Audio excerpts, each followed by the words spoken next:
et bonjour à toutes. Merci, ravi de vous accueillir là, pour notre webinaire du mois d'avril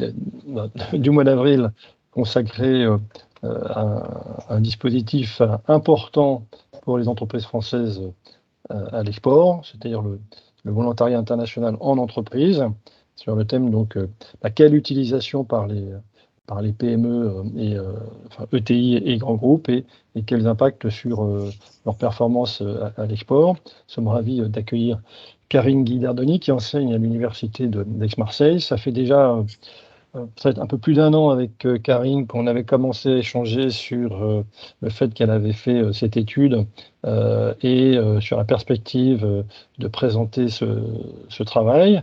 Je me souviens, donc voilà, ça maintenant le travail a été réalisé. C'est un travail qui a été fait je dirais en liaison aussi avec Business France, puisque Karine a eu la possibilité je dirais, d'avoir accès à la base de données des Business France des entreprises qui ont utilisé les VIE. Sur cette base de données, en fait, Karine a aussi enrichi en fait, les informations nécessaires pour faire ce travail. Et donc, c'est un travail qui a été fait sur à peu près un échantillon finalement de entre 4000 et 5000 entreprises, à la fois donc sur leur utilisation, la façon dont elles ont utilisé le VIE, combien de fois, et puis la dernière année, je crois, de l'étude a été essayer d'élargir sur le fait quel impact ça a eu sur leur performance à l'international. Je vais ajouter que donc, la présentation que va nous faire Karine, en fait, elle sera disponible, on vous l'adressera. Cette présentation, Karine a également ajouté à cette présentation un certain nombre de slides en annexe qui sont, que Karine ne déroulera pas, mais qui seront des éléments je dirais, qui vous seront utiles. Voilà, la présentation est assez riche au niveau des annexes. Et puis, voilà, donc on vous enverra aussi la présentation après. Donc là, on va faire 30-40 minutes de présentation, et puis ensuite, on enchaînera sur un débat, des questions, des réponses avec Karine, mais également pour peut-être des échanges entre les participants, peut-être un retour d'expérience sur l'utilisation des VIE. Voilà. Merci Karine, et puis je vous laisse la parole. Merci Stéphane. Donc bonjour à toutes et à tous. Je suis vraiment très heureuse d'être avec vous ce soir. Comme l'a dit Stéphane, ça fait un petit moment qu'on essayait de trouver une date pour pouvoir revenir sur cette thématique qui m'est assez chère, hein, donc le volontariat international en entreprise. Donc je pense que tout le monde connaît le dispositif VIE. Donc mon défi de ce soir, ça va être de pouvoir vous le faire un peu découvrir autrement, hein, essayer de s'interroger un peu plus sur l'utilisation de ce dispositif dans le temps et comme l'a bien souligné Stéphane, d'essayer de comprendre pour quels usages et pour quel impact. Donc, c'est des travaux que je mène avec Antonin Ricard et Pierre Zamier-Mesquet, qui sont peut-être dans la salle, mais je ne crois pas. Je ne pense pas qu'ils étaient disponibles ce soir. Donc, je vais être assez classique sur ma présentation. Donc, même si le dispositif VIE est un peu connu de tout le monde, je vais quand même prendre quelques slides pour revenir sur ce dispositif et surtout mettre en avant ses singularités. Donc, dans un premier temps, ensuite revenir sur toutes les problématiques qui peuvent se poser autour des VIE, parce que c'est un objet de recherche qui est assez riche. Dans un troisième temps, revenir rapidement sur la méthodologie qu'on a utilisée. Et ma plus grosse partie va être celle des résultats, un peu longue. J'espère que je ne perdrai pas trop de monde lors de cette partie-là. Où du coup, l'idée, c'est de vous présenter vraiment tous les travaux qu'on a pu mener sur cette base de données, en tout cas là où on en est actuellement, et puis finir par des préconisations. Voilà. Donc, le dispositif VIE, donc contexte de recherche. Donc d'abord, qu'est-ce que c'est ? Qu'est-ce que c'est que le principe ? Le principe de base, donc je le formule comme ça, une jeune personne de 18 à 28 ans, française ou européenne, je m'entends en écho. Récemment sortie d'études, se voit confier une mission dans une entreprise française opérant à l'étranger ou chez un partenaire dans différents domaines. Ça peut être les ventes, la technologie, les sciences, le support, pour une durée de 6 à 24 mois. Donc, pendant sa mission, le VIE bénéficie d'un statut d'agent territorial et il reçoit une allocation mensuelle variable selon les pays, donc les pays d'affectation. Donc, premier élément, première singularité, selon moi, c'est qu'on a un dispositif qui est unique dans sa forme. En Europe et partout, enfin ailleurs aussi, j'ai pas vu, à ma connaissance, pas de dispositif analogue. Donc, premier élément important. Deuxième élément, historique. On assiste on a un dispositif qui s'inscrit dans le temps, qui est l'héritier du service national en entreprise, qui a été créé en 83, et si on remonte, qui était lui-même l'héritier du service de coopération 65. Donc, on a quand même ce dispositif qui est là depuis un certain temps, qui a connu un certain nombre de générations de volontaires à l'international, et un dispositif qui est populaire. Populaire parce qu'il est présenté comme le fer de lance de la politique publique en matière d'accompagnement au développement des entreprises à l'international. On a un dispositif qui a fêté donc ses 20 ans, qui a touché plus de 100 000 jeunes personnes, qui a touché plus de 8 000 entreprises, suivant les sources documentaires publiées par Business France. On est sur un dispositif qui est populaire, qui est très suivi, donc on peut suivre les chiffres, des données chiffrées, donc publiées par Business France de façon mensuelle, puis après on doit avoir un récapitulatif annuel, on a des sites internet dédiés pour les entreprises, pour les jeunes, on a un club d'anciens des VIE, on a des prix VIE, on a des conférences dans les écoles, les universités, on a des publicités radio, etc. Donc on a première singularité, selon moi, unique, historique, populaire. Ça, c'est le premier point. Le deuxième point, qui est assez singulier également, c'est qu'on est sur un dispositif qui est fondé sur une triade d'acteurs et sur un principe de gagnant-gagnant. Donc, triade d'acteurs, on va avoir Business France, bien sûr, une entreprise française et un ou une jeune nouvellement diplômée ou au démarrage de sa recherche professionnelle. Et donc, entre ces trois acteurs, il va y avoir un certain nombre d'échanges de services. Donc, ces échanges, ils peuvent être des échanges de services informationnels. On prend des informations, on explique les différents types de dispositifs. On peut avoir des échanges opérationnels et aussi on peut avoir des échanges financiers. Donc là, je ne vais pas rentrer trop dans le détail, mais on a des campagnes d'information, on l'a vu, Business France va prendre en charge le côté administratif et juridique et social du contrat. Entre le jeune et l'entreprise, on a une mission. L'entreprise doit mettre en place un suivi pour ce jeune et effectivement, le jeune doit aussi s'acquérir le mieux possible de cette mission. Donc, on a cette triade d'acteurs et on a un principe aussi de gagnant-gagnant. Donc, on présente, en tout cas tel qu'on le lit dans la documentation, c'est présenté comme un dispositif de soutien, mais qui permet autant à l'entreprise qu'aux jeunes de pouvoir être gagnants. Donc, si on liste un peu dans cette littérature, entre guillemets, on va avoir 6 avantages pour l'entreprise, 6 avantages pour le jeune bénéficiaire. Donc, pour l'entreprise, on nous affiche un contrôle des coûts VIE, une meilleure gestion RH, en tout cas, c'est une logique de prêt à l'emploi, une solution flexible en termes de ressources humaines. Via un certain nombre on a accès à une banque en ligne de CV pour ces jeunes talents pour l'entreprise, donc ça c'est aussi un avantage. Il y a cette augmentation de la notoriété à l'entreprise à l'international et cette dimension internationale. Pour le jeune, du coup, ce dispositif va lui permettre un bon niveau d'allocation mensuelle, va lui permettre la garantie d'un espace de travail sécurisé et encadré dans un pays étranger, lui garantit aussi une longue expérience professionnelle, puisque les missions peuvent varier de 6 à 24 mois. Donc, quand on est à 24 mois, on est quand même sur une longue mission à valeur ajoutée, donc, ce qui est quand même un très bon signal. Autre élément, un accès, bien sûr, au réseau VIE, un développement personnel et bien sûr un tremplin professionnel pour une carrière à l'international. Donc, principe gagnant-gagnant, qui selon moi est la deuxième grande singularité de ce dispositif. Autre singularité, je m'arrêterai là pour les singularités, c'est un dispositif qui depuis quelques années s'est ouvert au monde des PME. Il faut revenir un petit peu sur cette dimension historique.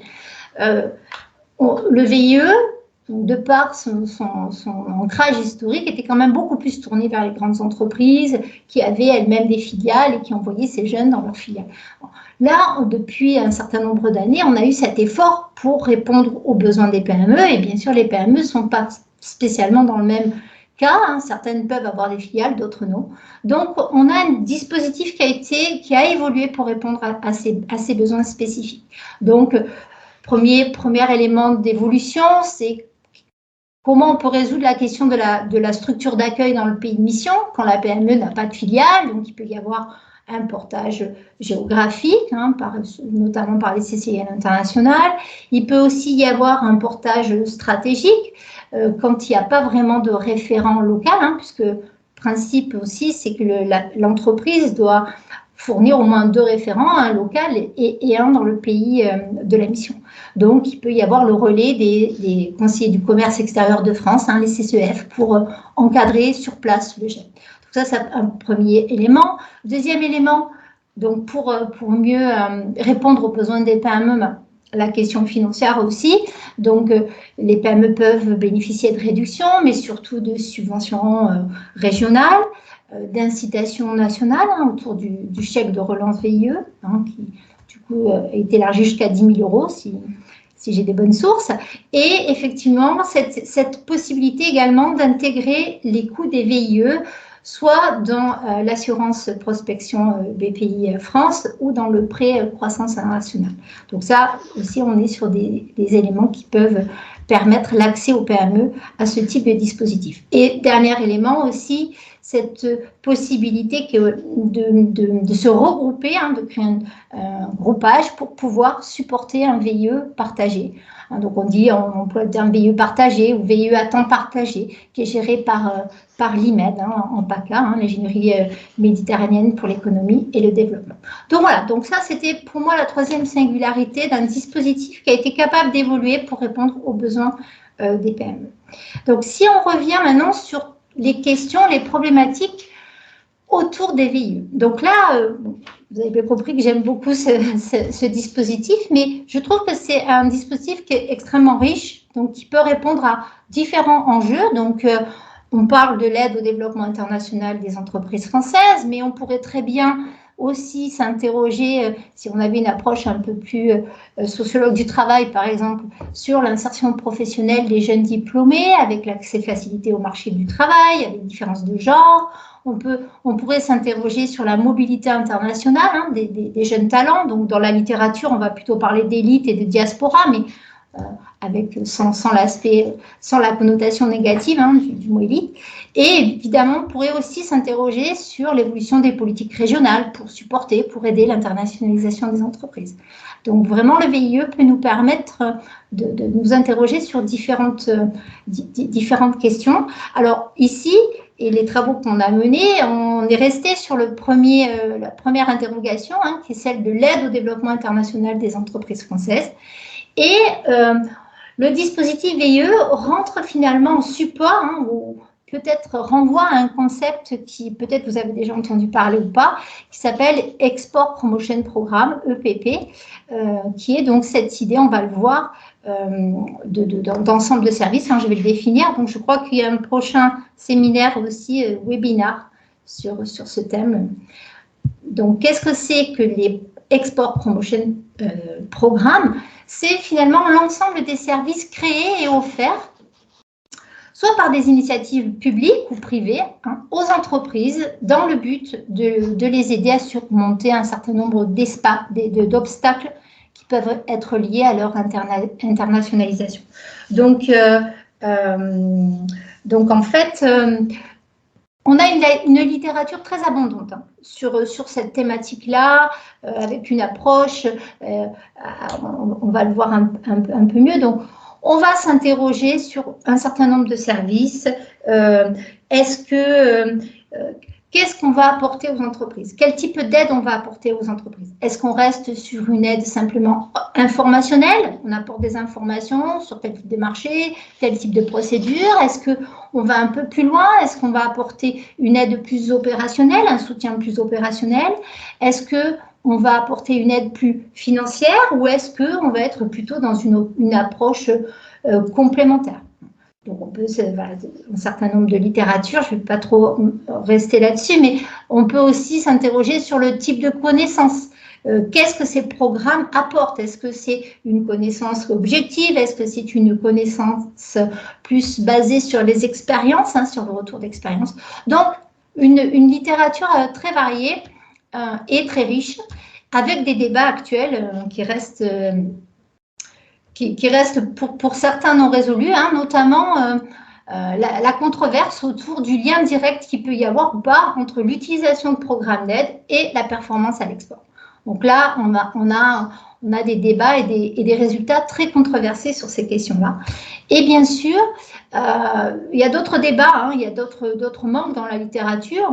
On s'interroge très peu finalement sur le rôle de ces aides dans l'internationalisation des entreprises et on est surtout en manque d'analyse longitudinale.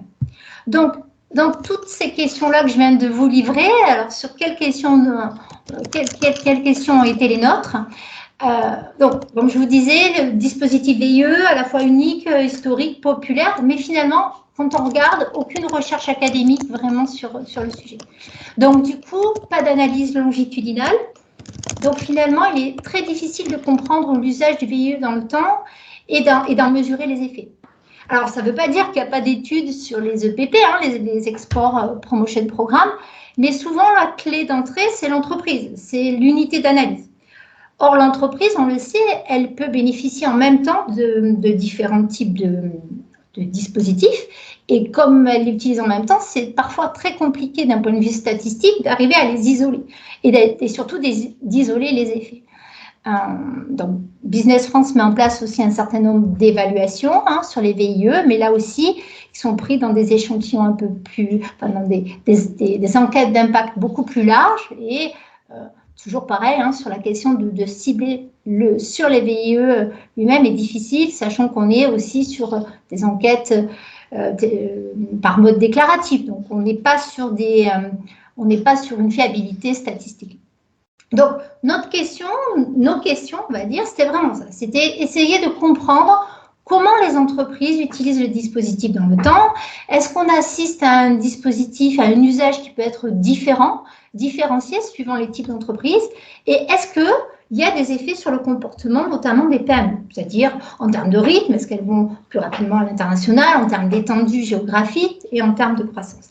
Donc, comme le disait Stéphane, j'ai bénéficié avec mes collègues d'une convention de recherche Business France. Donc, on a tapé à leur porte, ils nous ont ouvert et puis du coup, on a réussi à avoir accès à la base alors pour une fenêtre de 5 ans, 2011-2017. Côté méthodologie, donc on affiche méthode mixte parce qu'on a quand même fait un peu de qualitatif. On est allé quand même faire quelques entretiens auprès des PME pour avoir un peu plus de chair, ne pas rester que sur des chiffres. Donc, on a fait un peu de quali et on a fait aussi beaucoup de statistiques, donc d'études quantitatives. Donc, on est parti de la base de Business France avec cette convention de recherche. Donc, une base énorme, 45 000 lignes qui touchait donc du coup 8512 entreprises. Et puis, progressivement, on a enrichi la base parce que on avait des données qui étaient quand même manquantes sur leur internationalisation, la fiabilité autour de l'évolution du chiffre d'affaires, surtout à l'export, etc. Donc, on a croisé avec Orbis, avec les bases de la COFAS, avec celle des douanes. On s'est aussi interrogé sur les pays et sur la logique des risques et sur la dimension culturelle avec des bases comme l'International Country Risk Guide et GLOBE. Donc, on est arrivé au final à un panel de 4780 entreprises sur la période avec des données qu'on considère fiables et complètes. Donc, on a une déperdition, mais au moins, on a un panel qui est assez complet. 3 catégories de variables, du coup, entreprise, VIE et internationalisation. Donc, les résultats. Les résultats, ça va, je ne vais pas trop vite? Non? Non, vous pouvez, ça va. C'est bon. Donc, résultats, je vous propose de le faire en 4 temps, de vous les présenter en 4 temps. D'abord, de revenir un peu sur cette période-là. Comment on caractérise cette période? Quelles sont les analyses, les évolutions les plus saillantes? Comment on peut avoir une vision un peu générale de cette période. Ensuite, je vais vous présenter la typologie des entreprises utilisatrices. On a essayé de regarder plus en détail à partir d'analyses longitudinales sur la trajectoire. Et est-ce que les trajectoires de ces entreprises, elles se ressemblent? Et à partir de là, est-ce qu'il y a une typologie qui peut émerger? Est-ce qu'on a différents types d'entreprises qui utilisent différemment les VIE? Et puis après, on va faire un zoom sur les PME elles-mêmes. Donc, quel type de PME l'utilise? Pour quel usage? Quelles sont les perceptions de ce dispositif? Et au final, on fera un point sur ces PME, les PME qui sont dites les jeunes PME à croissance très rapide à l'international, qu'on appelle les International New Ventures. Alors, vision générale, premier élément. Notre panel, donc 5 ans, 2011-2016. Premier élément, évolution du nombre d'entreprises utilisatrices des VIE par secteur d'activité et par région. Donc, premier rang, secteur d'activité et région. Donc, premier constat, sur cette période-là, on a une évolution constante du nombre d'entreprises qui utilisent le VIE. Donc, on arrive à 8512 entreprises. Majoritairement, ces entreprises sont situées dans des secteurs industriels, donc technologie et services, industrie et clean tech, et majoritairement en Île-de-France, pour 49%. Donc, ces chiffres sont très constants. Quand on fait le comparatif avec les chiffres qui viennent de sortir 2022, la seule variation qu'il peut y avoir, si j'ai bonne mémoire, c'est qu'effectivement la région PACA est passée devant la région Grand Est dans le classement des régions. Mais bon, on est quand même sur des évolutions relativement constantes. Si on reprend un petit peu plus, de façon un peu plus systématique, si on a une analyse un peu plus chronologique, donc qu'est-ce qu'on se rend compte de quoi? 2009-2011, effectivement, c'est plutôt les ETI, les grands groupes qui ont un recours massif au VIE. Donc, à partir de 2012, on voit certaines ruptures. Donc, on a une petite chute de l'usage des VIE par les grandes entreprises. Et à partir de 2013, les PME commencent à avoir un recours plus constant au VIE, ce qui s'explique parce qu'on a vu un peu plus loin sur cette singularité d'avoir ouvert le dispositif. Donc là, on voit qu'effectivement, ça paye. Les PME commencent à l'utiliser, si bien qu'en 2016, on est sur la deuxième catégorie d'entreprises qui utilisent le VIE derrière les ETI. Donc, si on reste sur un classement en termes de volume, on a d'abord les ETI, les grands groupes et les PME, mais si on regarde d'un point de vue de taux de croissance, on a d'abord les PME, puis en plus, et puis après les ETI, les petites entreprises et les grandes multinationales. Quand on regarde un peu plus le nombre de VIE créés par secteur d'activité, là pareil également, si on fait un classement par volume, il ressort la finance et l'assurance, puis la technologie de l'information et les télécommunications, l'industrie automobile, le transport.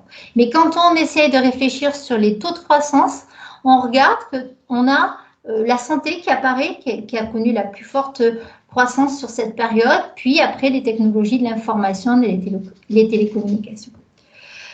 Pour ce qui est des régions, maintenant, si on regarde un peu plus le classement des régions utilisatrices des VIE, alors, quand on regarde en volume, on l'a vu déjà un peu tout à l'heure, on a l'Île-de-France et puis on a le reste du monde, on va dire ça comme ça. Donc, l'Île-de-France, ensuite on va avoir la région Auvergne-Rhône-Alpes, Occitanie et Hauts-de-France.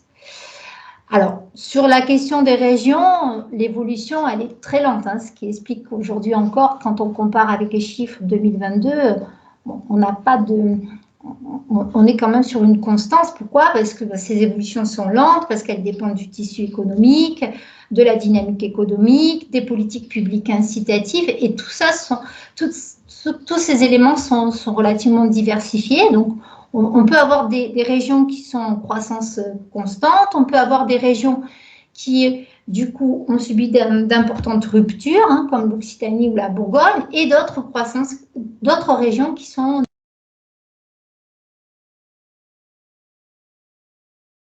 Attention, Karine, votre micro a été coupé.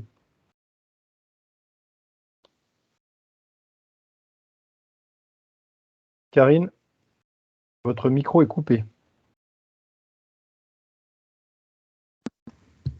Bon, voilà. Ok, oui. C'est bon. Très donc, bien. Ok. Je suis désolée, pourtant, je n'ai rien touché. J'ai dû trop parler, il n'y a pas plus, ça doit être ça. Du coup, je sais à partir de quel moment j'ai été coupée. Je ne me souviens plus, j'ai entendu parler d'Occitanie, mais...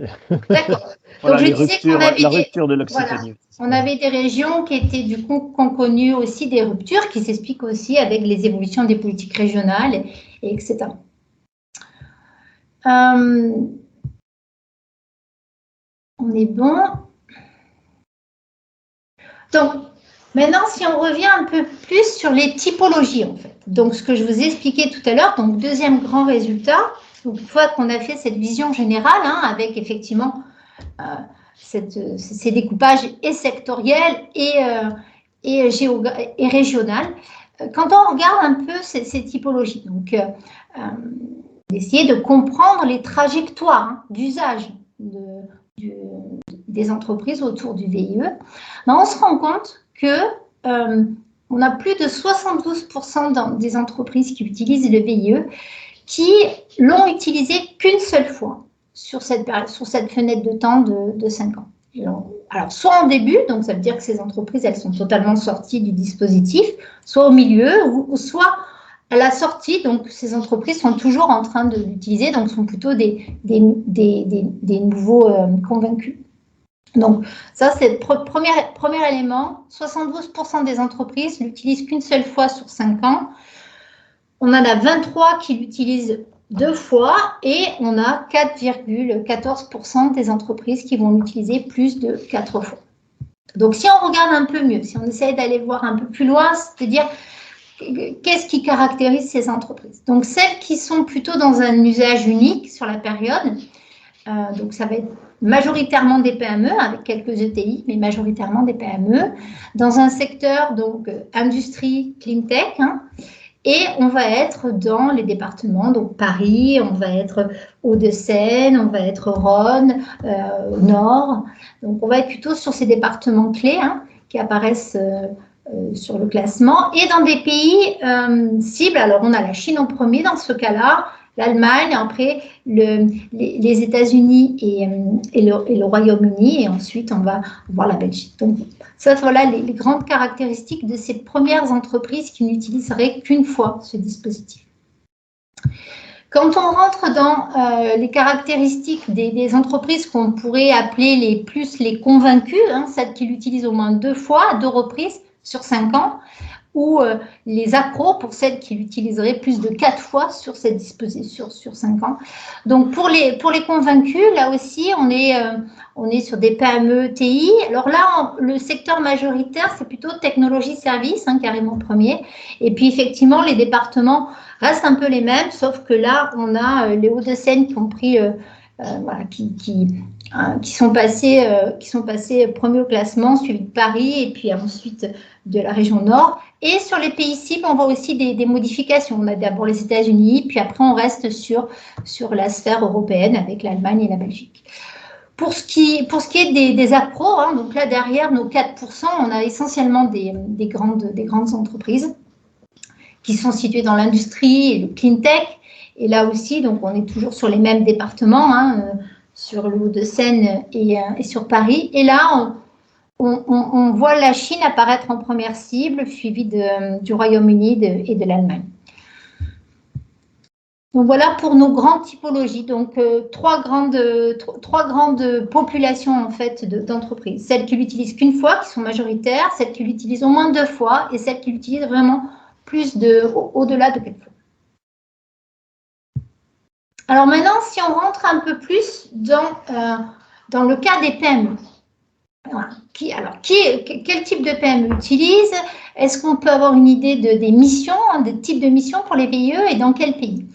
Donc, sur cette période-là, les PME qui utilisent plus le dispositif vont se situer, donc c'est toujours les deux mêmes secteurs qui sortent, technologie et services et industrie clean tech. Alors, ce qui est assez intéressant, c'est quand on regarde bien ces PME, celles qui consomment le plus le dispositif sont celles qui ont une taille à peu près entre 51 et 150 effectifs. Donc, on est sur les PME qui consomment le plus le dispositif. Et quand on regarde les métiers, enfin les missions des VIE, donc on a scindé, parce que 23 occurrences possibles pour les métiers. Donc, on a essayé de réduire tout ça à 3 grands domaines, le commercial, la production ou technique ou support. Et effectivement, on se rend compte que majoritairement, les PME ont recours au VIE pour des missions orientées commerciales, pour 42%, puis pour 37% sur des missions de production, de technique, où derrière, on va avoir plutôt des profils d'ingénieurs. Par contre, le profil plus support avec RH, finance, qualité est vraiment significativement moins utilisé chez les PME. Donc, ce qui est intéressant derrière ce résultat, c'est qu'on voit bien que les PME utilisent le VIE à la fois dans une logique d'exploration de nouveaux marchés, mais aussi dans une logique d'exploitation d'activités à l'international. Donc ça, je trouve que c'est assez intéressant. D'autant plus, si on regarde les pays, on se rend compte que les PME envoient majoritairement leur VIE dans des pays dits développés, soit en Europe, soit en Amérique du Nord. Donc, on a essayé de faire le distinguo plutôt entre les pays développés, les pays en émergence et les pays dits plus frontières, pour essayer de comprendre un peu mieux les comportements. Quand on va interroger les PME sur le dispositif VIE, donc qu'est-ce qu'elles en pensent? Donc, on a globalement des perceptions assez positives du dispositif. Pourquoi positif? Parce que on est, alors je ne vais pas rentrer dans toutes les verbatims, je vous laisserai l'occasion de les lire, parce qu'on est sur un moyen de repérer les talents et de les garder. J'ai embauché tant de VIE, j'essaie d'en garder le plus possible, etc. Parce que le VIE permet justement cette exploitation d'activités à l'international. Les VIE, surtout mes ingénieurs, je les envoie dans mes filiales. Les VIE permet également l'exploration de nouveaux marchés, même s'il y a un décalage temporaire sur le chiffre d'affaires, ce qui est considéré finalement comme normal parce que les délais peuvent être courts aussi de prospection et que ce n'est pas immédiatement qu'il peut y avoir un résultat sur les ventes. Et effectivement, cette idée d'accroître d'étendue géographique d'activité à l'international, de cette logique de portefeuille.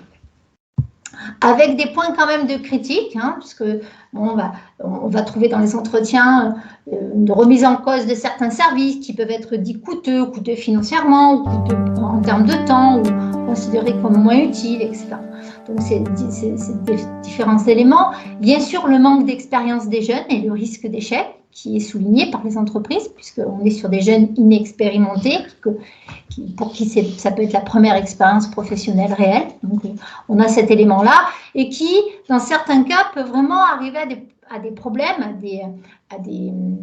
à des conflits même entre les jeunes, parce que certains jeunes ont bien compris qu'ils n'étaient pas non plus salariés de l'entreprise, mais agents territoriaux. Donc, il peut y avoir aussi des problèmes de suivi.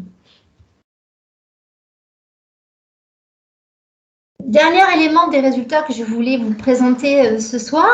Donc, parmi ces PME, on a fait le zoom sur 122 jeunes PME à croissance dite rapide à l'international. C'est-à-dire rapide, c'est-à-dire que ces entreprises s'internationalisent dès leur création et elles connaissent un fort développement à l'international. Et l'idée, c'était de se demander si ces entreprises-là avaient un usage plus intensif du VIE sur la période qu'on a étudiée et quels étaient les effets sur leur comportement à l'international. Est-ce que ça les rend plus intrépides? Est-ce que ça leur permet d'aller dans des pays plus risqués, plus lointains culturellement? Donc, ce type un petit peu de questions. Donc, cette ce modèle, j'ai essayé de le mettre, hein, cette intensité de l'usage et le comportement à l'international. Donc avec effectivement, notre hypothèse était de dire attention, l'expérience a quand même, peut avoir un effet modérateur assez important. Donc on est plutôt sur une logique, pas un effet vraiment direct, mais plutôt modéré. Quand on regarde les résultats, donc là aussi je vous ai épargné tous les graphes, quels sont les 4 grands résultats saillants de ce zoom sur ces jeunes PME? Premier résultat, plus l'entreprise prend de VIE, plus l'entreprise augmente son extension géographique à l'international. Donc là, on en a la preuve statistique. Donc, on a cette logique de portefeuille qui augmente. Pour les entreprises donc, qui ont une expérience à l'international de plus de 3 ans, donc là, on est vraiment sur ces jeunes entreprises, mais on se rend compte que celles qui ont plus de 3 ans, le fait d'utiliser fortement le dispositif VIE augmente leur chiffre d'affaires à l'export. Donc, il y a un réel impact positif de l'expérience à l'international conjugué à l'usage du dispositif VIE. Et à contrario, celles qui sont moins expérimentées, donc qui ont moins de 3 ans d'expérience à l'international, voient leur chiffre d'affaires diminuer de façon assez drastique avec le nombre de VIE utilisés. Donc, en d'autres termes, si elles en utilisent trop d'un coup, trop jeune, l'effet sur le chiffre d'affaires est négatif. Et dernier élément important, puisque là, une des questions qu'on se posait, c'est est-ce que ça les rend plus intrépides, est-ce qu'elles vont aller dans des pays plus risqués, plus distants, avec une distance culturelle plus importante? Mais on se rend compte que finalement, ces jeunes entreprises plus expérimentées, hein, celles qui ont plus de 3 ans, qui utilisent fortement le dispositif, vont avoir moins tendance à se tourner vers des pays risqués, en tout cas avec le VIE, hein, presque l'usage du VIE les adoucirait en fait. Hein. Donc là aussi, on est sur des logiques de passage entre l'exploration de nouveaux marchés à l'exploitation aussi d'activités à l'international. J'aborde mon dernier point, donc les préconisations. Donc en matière, alors premier élément qu'on peut tirer peut-être de notre effort de typologie, c'est de se poser la question de dire est-ce que ça peut aider en termes de prospection? Est-ce que ça peut avoir un effet positif? L'idée, effectivement, ce serait peut-être de reprendre ces grandes catégories d'entreprises utilisatrices des VIE et de se dire, bon, déjà de mieux connaître les raisons pour lesquelles les entreprises n'ont pas renouvelé l'expérience VIE. Hein. Je parle surtout de celles qui sont sorties du dispositif. Est-ce qu'elles ont eu plus de mauvaises expériences, peut-être de bonnes? Après, bien entendu, on se pose aussi la question de la capacité d'absorption de l'entreprise. Hein. Sur une PME, on peut avoir une capacité d'absorption d'un certain nombre de jeunes beaucoup plus long que notre fenêtre d'observation qui était sur 5 ans. Donc ça, bien entendu. Donc ça ne veut pas dire que l'entreprise qui ne l'a pas utilisé sur 5 ans ne renouvelle pas l'expérience, mais en tout cas, pour le moment, on ne peut pas le mesurer. Donc, essayez d'utiliser cette typologie-là en matière de prospection, hein, donc autour des sorties, des nouveaux entrants, et de s'interroger aussi peut-être sur les convaincus. Les convaincus, c'est ceux qui l'utilisent au moins 2 fois sur les 5 ans. Est-ce qu'il peut y avoir d'autres incitations pour continuer à faire progresser ce groupe-là? Donc, premier type de préconisation. Deuxième préconisation, peut-être plus tournée vers les PME. Hein, un des résultats saillants quand même de notre travail, c'est de montrer que l'expérience à l'international de l'entreprise, elle est vraiment extrêmement importante. Et on a des effets positifs du dispositif du VIE. Ces effets-là, ils dépendent de l'expérience à l'international. Si on lève l'expérience internationale, on n'a peut-être pas autant d'effets sur le chiffre d'affaires à l'export. Donc, ça veut dire qu'il faut mettre vraiment en place pour les entreprises un suivi des jeunes VIE. C'est vraiment primordial parce que ça peut vraiment limiter le risque d'échec. Et d'autant plus pour les entreprises qui seraient dans la case des primo-exportateurs. Là aussi, hein, donc il faut redoubler d'encadrement et de suivi et du moins, en tout cas, vraiment pousser ces entreprises-là à mettre un cadre vraiment bien bien formelle d'accompagnement pour éviter l'échec. Et troisième préconisation serait plutôt en matière de politique publique. Parce qu'en fait, on se rend compte que les politiques régionales en matière d'internationalisation des entreprises sont assez différenciées. Alors, on a Paris et le reste du monde, mais en même temps, ça donne du potentiel en région. Ça donne du potentiel. Donc, est-ce qu'il y aurait aussi des actions à faire pour essayer de repérer les bonnes régions, enfin les régions qui seraient les plus dynamiques à l'international? Est-ce qu'il y a des bonnes pratiques? Est-ce qu'il y a des mesures incitatives différentes au-delà de la subvention régionale? Est-ce qu'il se passe quelque chose de particulier? Est-ce que essayer de s'interroger un peu là-dessus. Donc, bien sûr, la question du suivi des VIE est centrale, on l'a déjà dit pour les primo-exportateurs, mais d'une façon générale. Donc, est-ce qu'il pourrait aussi y avoir des actions bien particulières sur ce suivi des missions VIE et aussi de mettre en place peut-être des dispositifs pour encore mieux capitaliser cette expérience VIE sur des séances de retour d'expérience plus systématiques, plus formelles. Donc là, peut-être que c'est des pistes qui peuvent être envisagées pour continuer à améliorer ce dispositif. Voilà, je vous remercie pour votre attention.